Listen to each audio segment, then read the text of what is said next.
Selamat pagi, saudara-saudariku yang dikasihi oleh Tuhan. Kembali lagi dengan saya, Gregorius Situmorang. Pada pagi hari ini, saya akan memberikan renungan harian kepada kita semua yang bertemakan menghadapi kebencian. Baik, saudara-saudariku yang dikasihi oleh Tuhan. Kita pasti pernah mendengar pernyataan, orang yang tahu banyak dituntut banyak juga. Kita sudah mengenal Kristus dan segala keutamaannya. Kita dituntut juga memberi kesaksian tentang Kristus. Kesaksian itu bisa dalam pewartaan langsung dan juga secara tidak langsung, yakni melalui perkataan dan perbuatan baik, benar, dan penuh kasih.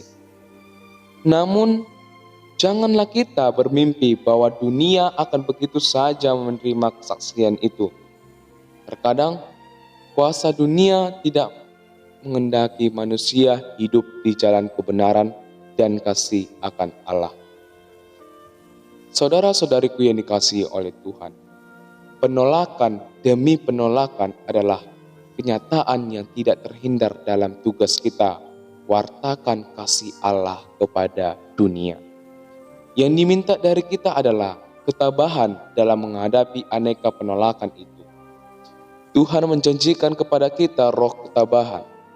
Pesan Yesus hari ini hendak menyatakan bahwa adanya penolakan, penganiayaan, fitnah, kebencian, bahkan pembunuhan terhadap orang-orang Kristen semakin membenarkan dan justru semakin menguatkan iman kita bahwa mereka sungguh tidak mengenal Allah.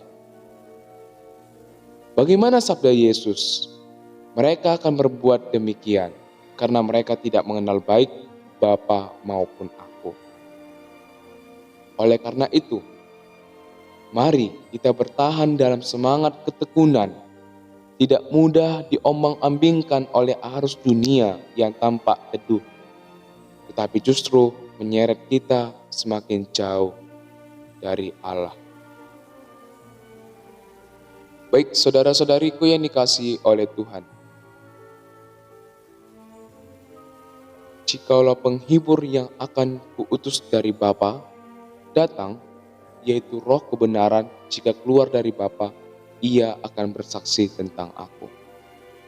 Allah Bapa menghibur melalui rohnya bukan berarti membenarkan apa yang kita lakukan, namun mendidik dan meneguhkan kita dalam tantangan agar kita makin serupa dengan putranya. Sebab Bapa yang baik tidak akan membiarkan anak-anaknya yang terkasih terus menjadi bayi rohani, tetapi ingin mereka semakin menjadi saksi yang dewasa dan bertanggung jawab bagi dunia masa kini. Bapa pun melengkapi mereka dengan rahmat yang dicurahkan oleh Roh Kudus. Saudara-saudariku yang dikasihi oleh Tuhan, sisi lainnya dari menjadi seorang Kristen adalah menjadi seorang yang berbeda dengan dunia dan bukan milik dunia. Dengan akibat dibenci dunia. Ini bukan sekedar akibat sampingan dari mengikut Kristus. Ini adalah bagian dari hakikat kekristenan kita dan dari konsekuensi kemuridan kita. Menderita dalam dunia ini adalah harga yang harus dibayar dalam pengalaman kita sebagai orang Kristen. Karena dunia tidak mengenal Allah, mereka membenci Kristus. Apabila mereka membenci, bahkan sampai menyalibkan Yesus, bagaimana para muridnya diistimewakan lain dari Sang Guru dan Tuhan yang mereka layani? Kita menjadi sasaran kebencian dunia karena kita berada di pihak Yesus dan Bapa. Tetapi mereka yang membenci itu tidak akan luput dari penghakiman sebab mereka pada dasarnya telah membenci Yesus sendiri. Pengalaman dibenci dunia menjadi suatu peneguhan akan kepemilikan Allah atas mereka yang menderita karena iman dan kasih kepada Kristus. Saudara-saudariku yang dikasihi oleh Tuhan, tetapi bersiap untuk menghadapi kebencian dan penderitaan tidak boleh dengan cara dan prinsip duniawi. Kebencian tidak dapat dikalahkan dengan kebencian. Kebencian dunia harus dihadapi dengan bergantung pada Roh Penolong yang diberikan Kristus untuk menguatkan dan menghibur para murid pada segala waktu dan keadaan. Juga ketika mereka berada dalam kesulitan besar. Bersiap untuk menghadapi kebencian sama sekali tidak sama dengan balas membenci dunia.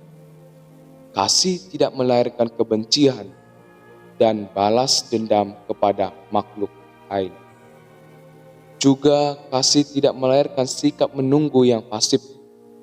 Di sini Yesus mengajarkan bahwa dalam keadaan seperti itu, kamu juga harus bersaksi.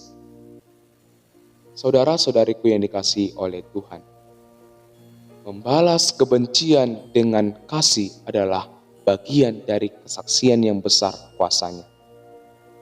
Bahkan ketika para murid Yesus dibawa ke ruang pengadilan, di sanalah kesempatan untuk bersaksi tentang Yesus, Tuhan yang telah memilihnya. Saudara-saudariku yang dikasihi oleh Tuhan, 3 kali Tuhan berkata, ingat, semuanya menunjuk pada apa yang Yesus pernah katakan. Dalam tantangan iman, sangat penting kita terus mengingat firman Tuhan. Firman-Nya membuat kita kuat dan ingat akan Dia dan kebenarannya. Semoga renungan pada pagi hari ini menjadi pedoman untuk kehidupan kita sepanjang hari ini. Dan Tuhan akan mendoakan kita dalam aktivitas kita sepanjang hari ini, dan kita mohon doa untuk negara Indonesia supaya cepat sembuh dari COVID-19 ini dan semua bisa kembali bekerja dan belajar di tempatnya masing-masing. Tuhan memberkati. Pace Ebene.